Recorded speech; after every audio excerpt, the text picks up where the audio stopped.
Баршаңызға сәлем достар. Бүгін сіздермен шиеден тосап жасайтын боламыз. Видеоны соңына дейін қараңыздар. Бізге қажетті заттар шие, және су, және қант. Біз алдымен сироп жасап аламыз.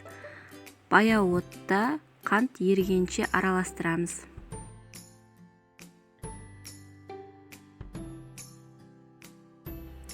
Қант ерігеннен кейін үстіне шиемізді саламыз.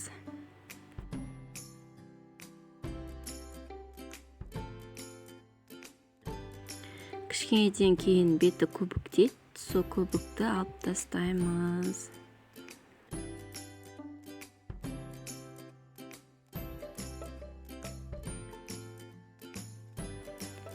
Қайнатып алғаннан кейін 1 сағаттай суытып, тағы бір қайнатып аламыз.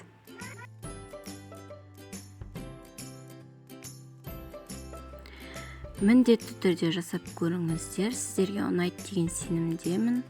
Өте керемет болып шығады. Видеоның соңына дейін қарағандарыңызға рахмет.